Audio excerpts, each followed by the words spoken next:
প্ৰধানমন্ত্ৰী নৰেন্দ্ৰ মোদীয়ে বিগত 12 বছৰ ধৰি প্ৰধানমন্ত্ৰী হিচাপে নিজৰ দায়িত্ব বা কাৰ্যনিৰ্বাহ কৰি আহিছে। প্ৰধানমন্ত্ৰী নৰেন্দ্ৰ মোদীক বিভিন্ন সময়ত বিৰোধীৰ তৰফৰ পৰা সমালোচনা কৰি কোৱা হয় যে প্ৰধানমন্ত্ৰীগৰাকীয়ে সাধাৰণতে সংবাদ মাধ্যমৰ মুখামুখি নহয় বা তেওঁ কোনো ধৰণৰ প্ৰেছ মিট সম্বোধন নকৰে। বিগত 12 বছৰত যদি প্ৰধানমন্ত্ৰীৰ প্ৰেছ মিটৰ সংখ্যা চাই সেয়া সম্পূৰ্ণৰূপে শূন্য। অৱশ্যে প্ৰধানমন্ত্ৰী নৰেন্দ্ৰ মোদীয়ে বিভিন্ন অনুষ্ঠানলৈ গৈ বিভিন্ন টিভি প্ৰগ্ৰেমত গৈ তেওঁলোকে কথা পাতে, কিন্তু সাধাৰণতে আন নেতাসকলে যিদৰে সংবাদ মাধ্যমৰ মুখামুখি হয় বিগত 12 বছৰত তেওঁ এনেকুৱা এখনো প্ৰেছ মিটৰ মুখামুখি হোৱা নাই। এই সমগ্ৰ বিষয়ক লৈ দীঘলীয়া সময় ধৰি ৰাজনৈতিক মহলত চৰ্চা চলি থাকে আৰু ইয়াৰ মাজতেই আমেৰিকাৰ যিগৰাকী ভাৰতত থকা এম্বেচাডৰ চাৰ্জিঅ' গৰৰ তৰফৰ পৰা এনেকুৱা এটা মন্তব্য কৰা হ'ল যি মন্তব্যক লৈ দেশৰ ৰাজনৈতিক মহলত এতিয়া ব্যাপকভাৱে চৰ্চা হোৱা আৰম্ভ হৈছে। ইকনমিক টাইমছৰ এখন কনফাৰেন্সত আমেৰিকাৰ এম্বেচাডৰ গৰাকী অংশগ্ৰহণ কৰিছিল। এই অনুষ্ঠানত তেওঁ উল্লেখ কৰে যে ভাৰতৰ বিদেশ মন্ত্ৰালয়ৰ তৰফৰ পৰা ট্ৰাম্প আৰু মোদীৰ মাজত অনুষ্ঠিত হ'বলগীয়া বৈঠকৰ আগত এটা অনুৰোধ কৰা হৈছে। এই অনুৰোধটো আছিল যাতে সংবাদ মেলৰ আয়োজন কৰা নহয় বা সংবাদ মেলত কোনো ধৰণৰ প্ৰশ্ন কৰা নহয়। কিন্তু আমেৰিকাৰ ৰাষ্ট্ৰপতি ট্ৰাম্পে এই কথা পাহৰি গ'ল বা এই কথা গুৰুত্ব নিদিয়ে আৰু তাৰ পাছত ট্ৰাম্পে সংবাদ মেলত নৰেন্দ্ৰ মোদীক কাষত বহুৱাই এটাৰ পিছত আনটাকৈ প্ৰশ্ন কৰিবলৈ আহ্বান কৰে। এই সমগ্ৰ বিষয়ক লৈ এতিয়া দেশত ব্যাপকভাৱে প্ৰতিক্ৰিয়াৰ সৃষ্টি হৈছে। আমেৰিকাৰ এম্বেচাডৰ গৰাকীৰ কৰা মন্তব্যক লৈ বিৰোধীৰ তৰফৰ পৰা মোদীক সমালোচনা কৰি কোৱা হৈছে যে প্ৰধানমন্ত্ৰী নৰেন্দ্ৰ মোদীয়ে কিয় বাৰে বাৰে এতিয়ালৈকে সংবাদ মাধ্যমক সম্বোধন নকৰে বা প্ৰেছ মিটত তেওঁ অংশগ্ৰহণ নকৰে। কিন্তু আমেৰিকাৰ নিচিনা দেশে মোদীৰ কথা গুৰুত্ব নিদিয়ে বুলিও কংগ্ৰেছৰ তৰফৰ পৰা সমালোচনা কৰা হৈছে প্ৰধানমন্ত্ৰীগৰাকী। এই বিষয়টোক লৈ আগন্তুক সময়ত যে ভাৰতৰ ৰাজনীতিত ব্যাপকভাৱে চৰ্চা চলিব সেয়া সুনিশ্চিত। অৱশ্যে ভাৰত চৰকাৰৰ তৰফৰ পৰা ক'বলৈ চেষ্টা কৰা হৈছে যে চাৰ্জিঅ' গৰে উল্লেখ কৰাৰ নিচিনা বিষয়টো নহয়, বৰঞ্চ ট্ৰাম্পে ৰাজনৈতিক নেতাবিলাকক কাষত বহুৱাই বিভিন্ন ধৰণৰ মন্তব্য কৰাৰ বাবে আচলতে এনেকুৱা সংবাদ মেল ভাৰত চৰকাৰে বিচৰা নাছিল আৰু এয়া প্ৰট'কলৰ ভিতৰৰ বিষয়বস্তু। এই সমগ্ৰ বিষয়টোক লৈ এতিয়া দেশত এইদৰে চৰ্চা চলা আৰম্ভ হৈছে।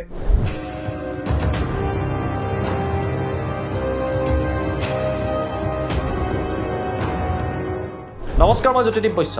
প্ৰধানমন্ত্ৰী নৰেন্দ্ৰ মোদী আৰু সংবাদ মাধ্যমৰ সম্পৰ্কক লৈ দীঘলীয়া সময় ধৰি বিভিন্ন সময়ত চৰ্চা চলে। বিগত 12 বছৰ ধৰি প্ৰধানমন্ত্ৰীয়ে দেশক শাসন কৰি আছে বা তেখেত প্ৰধানমন্ত্ৰী হিচাপে পৰিগণিত হৈছে। বিগত 12 বছৰত যদি প্ৰধানমন্ত্ৰী আপুনি প্ৰেছ মিটৰ সংখ্যা চাই সেয়া সম্পূৰ্ণৰূপে শূন্য। অৰ্থাৎ প্ৰধানমন্ত্ৰী হোৱাৰ পাছত নৰেন্দ্ৰ মোদী আজিলৈকে এখনো সংবাদ মেল সম্বোধন কৰা নাই। এই বিষয়ক লৈ বিভিন্ন সময়ত কংগ্ৰেছ, আম আদমী পাৰ্টি বা আন বিৰোধী দলসমূহে প্ৰায়ে প্ৰধানমন্ত্ৰীক সমালোচনা কৰে, প্ৰশ্ন কৰে যে প্ৰধানমন্ত্ৰীয়ে কিয় সংবাদ মাধ্যমক সম্বোধন নকৰে। এই ঘটনাক লৈ কিছুদিন আগতে ৰাহুল গান্ধীৰ তৰফৰ পৰা প্ৰধানমন্ত্ৰী নৰেন্দ্ৰ মোদীক সমালোচনা কৰি প্ৰশ্ন কৰা হৈছিল যে প্ৰধানমন্ত্ৰীয়ে সংবাদ মেল সম্বোধন কৰিবলৈ বা সংবাদ মাধ্যমৰ মুখামুখি হ'বলৈ ভয় কিয় খায় বুলি ৰাহুল গান্ধীয়ে কটাক্ষ কৰিছিল। এই চৰ্চা চলি থকাৰ মাজতে আমেৰিকাৰ এম্বেচাডৰে এনেকুৱা এটা কথা কৈ দিলে যিটো কথাক লৈ চৰ্চা চলিছে। ইতিমধ্যে এই কথাটো গম পাইছে। এম্বেচাডৰগৰাকীয়ে উল্লেখ কৰা অনুসৰি এই ঘটনা সংঘটিত হৈছিলে জুনৰ 17 তাৰিখে। জুনৰ 17 তাৰিখে ফ্ৰান্সত G7 বৈঠক অনুষ্ঠিত হৈছিল। এই বৈঠকত প্ৰধানমন্ত্ৰী নৰেন্দ্ৰ মোদী আৰু আমেৰিকাৰ ৰাষ্ট্ৰপতি ট্ৰাম্পৰ মাজত বাইলেটাৰেল এক অনুষ্ঠান অনুষ্ঠিত হয়। দুয়োগৰাকী নেতাই বিভিন্ন বিষয়ত এজনে আনজনৰ লগত কথা পাতে আৰু তাৰ পাছত তেওঁলোক প্ৰেছ ৰুমৰ কাষলৈ আহে। চাৰ্জিঅ' গৰে উল্লেখ কৰা অনুসৰি ট্ৰাম্পে সোধে যে ভাৰতৰ তৰফৰ পৰা কি কথা কোৱা হৈছিল বা কি আহ্বান কৰা হৈছে বৈঠকৰ আগত। চাৰ্জিঅ' গৰে উল্লেখ কৰে যে ভাৰতে বিভিন্ন বিষয়ৰ ওপৰত আলোচনা কৰাৰ বাবে কি বিষয় আছিলে এই কথাবিলাক উল্লেখ কৰে, কিন্তু এটা স্পেচিফিক মিনিষ্ট্ৰী অফ এক্সটাৰ্নেল এফেয়াৰ্ছৰ পৰা আমেৰিকাৰ ৰাষ্ট্ৰপতিক এটা স্পেচিফিক ৰিকুৱেষ্ট কৰা হৈছে বা আহ্বান কৰা হৈছে। চাৰ্জিঅ' গৰে দাবী কৰা অনুসৰি এই ৰিকুৱেষ্টটো আছিলে যে প্ৰধানমন্ত্ৰী নৰেন্দ্ৰ মোদী আৰু আমেৰিকাৰ ৰাষ্ট্ৰপতি ডনাল্ড ট্ৰাম্প যেতিয়া একেলগে একত্ৰিত হ'ব, সংবাদ মাধ্যমৰ আগত যেতিয়া থাকিব, তাত যাতে কোনো ধৰণৰ সংবাদ মেল বা প্ৰশ্নৰ সন্মুখীন হ'বলগীয়া নহয়। এই কথা চাৰ্জিঅ' গৰে ট্ৰাম্পক উল্লেখ কৰে। কিন্তু সকলোকে আচৰিত কৰি ট্ৰাম্পে প্ৰথমতে মোদী আৰু ট্ৰাম্পৰ মাজত কথা হয় আৰু তাৰ পাছত ট্ৰাম্পে এনি কুৱেশ্যনছ বুলি উল্লেখ কৰে। ইয়াৰ পাছত এই সংবাদ মেল প্ৰায় 45 মিনিট সময় ধৰি চলে। এই মুহূৰ্তত মই আপোনালোকক 17 জুনৰ সংবাদ মেলৰ এই কিছু দৃশ্যাংশ দেখুৱাব বিচাৰিছোঁ, য'ত ট্ৰাম্পে দুয়োগৰাকীয়ে কথা পাছৰ পিছত এনি কুৱেশ্যনছ বুলি প্ৰশ্ন কৰে। Ensuring the restoration of peace and making efforts towards restoration of peace and stability in West Asia. Thank you very much. Thank you. Thank you. Friends, thank you. Any questions? Thank you, Mr. President.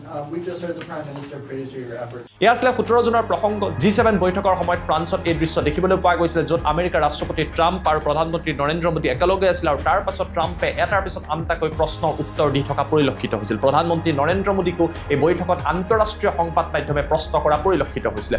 Sergio' গৰে যেতিয়া এই কথা উল্লেখ কৰিলে, অৰ্থাৎ আভ্যন্তৰীণভাৱে ভাৰতৰ বিদেশ মন্ত্ৰালয় আৰু তেওঁলোকৰ মাজত কি কথা হৈছিল এই কথা যেতিয়া প্ৰকাশ কৰিলে, ইয়াৰ পাছতে ৰাজনৈতিক মহলত চৰ্চা হোৱা আৰম্ভ হয়। কংগ্ৰেছে সামাজিক মাধ্যম এক্সত ৰাহুল গান্ধী আৰু প্ৰধানমন্ত্ৰী নৰেন্দ্ৰ মোদীৰ এখন ফটো দি তুলনামূলক ছবি দাঙি ধৰে য'ত কোৱা হৈছে যে LOP হোৱাৰ পাছত ৰাহুল গান্ধীয়ে এতিয়ালৈকে 70খনকৈ প্ৰেছ মিট বা সংবাদমেল সম্বোধন কৰিছে কিন্তু প্ৰধানমন্ত্ৰী নৰেন্দ্ৰ মোদীয়ে বিগত 12 বছৰত এখনো সংবাদমেল সম্বোধন কৰা নাই কংগ্ৰেছৰ নেতা পৱন খেৰাৰ তৰফৰ পৰা সমগ্ৰ বিষয়টোক সমালোচনা কৰি কোৱা হৈছে যে প্ৰধানমন্ত্ৰী বা ভাৰত চৰকাৰে আন্তঃৰাষ্ট্ৰীয় চৰকাৰবিলাকক বা আন্তঃৰাষ্ট্ৰীয় নেতাবিলাকক অনুৰোধ কৰে যে কোনো কাৰণতে যাতে সংবাদ মাধ্যমৰ মুখামুখি হ'ব লগা নহয় কিন্তু আন্তঃৰাষ্ট্ৰীয় নেতাবিলাকে এই কথা গুৰুত্ব নিদিয়ে পৱন খেৰাই কৈছে যে এয়া প্ৰধানমন্ত্ৰীৰ অপমান নহয় এয়া ভাৰতৰ অপমান গতিকে এই ক্ষেত্ৰত স্থিতি স্পষ্ট কৰিব লাগে অৰ্থাৎ এই বিষয়টোক লৈ বিৰোধীৰ তৰফৰ পৰা যে আগন্তুক সময়ত নৰেন্দ্ৰ মোদীক যথেষ্ট সমালোচনা কৰাব সেয়া সুনিশ্চিত কিয়নো বিগত 12 বছৰত প্ৰধানমন্ত্ৰীয়ে এখনো সংবাদমেল পোনপটীয়াকৈ সংবাদ মাধ্যমৰ আগত সম্বোধন কৰা নাই আৰু তেনে ক্ষেত্ৰত আমেৰিকাৰ এম্বেচাডৰে এই কথা প্ৰকাশ কৰি কোৱাৰ লগে লগেই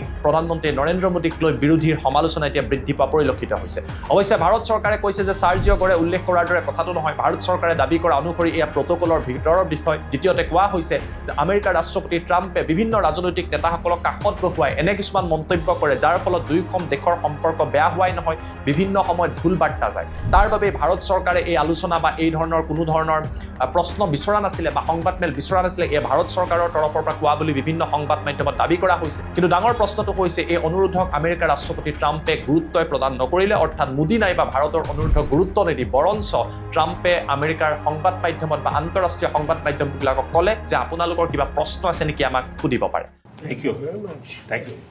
Thank you, friends. Thank you.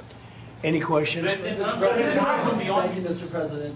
We just heard the Prime Minister praise your efforts. 17 জুনৰ এই ভিডিঅ' পুনৰবাৰ এতিয়া সংবাদ মাধ্যমৰ লগতে সামাজিক মাধ্যমত চৰ্চিত হৈ পৰিছে যথেষ্ট ভাইৰেল হৈ পৰিছে গতিকে স্বাভাৱিকতে প্ৰশ্ন উত্থাপিত হৈছে যে সংবাদ মেলৰ পৰা প্ৰধানমন্ত্ৰী নৰেন্দ্ৰ মোদী কিয় সঁচাকৈ আঁতৰি থাকিব বিচাৰে আৰু সঁচাকৈ প্ৰধানমন্ত্ৰী নৰেন্দ্ৰ মোদী বা ভাৰতে যি অনুৰোধ কৰিছিলে ভাৰতৰ বিদেশ মন্ত্ৰালয়ে যি অনুৰোধ কৰিছিলে এই অনুৰোধক আমেৰিকাৰ ৰাষ্ট্ৰপতি ট্ৰাম্পে তিলমানো গুৰুত্ব প্ৰদান নকৰিলে নেকি এই সমগ্ৰ বিষয়টোক লৈ আপোনালোকে কি ভাবে আমাক কমেণ্ট কৰি জনাবলৈ নাপাহৰিব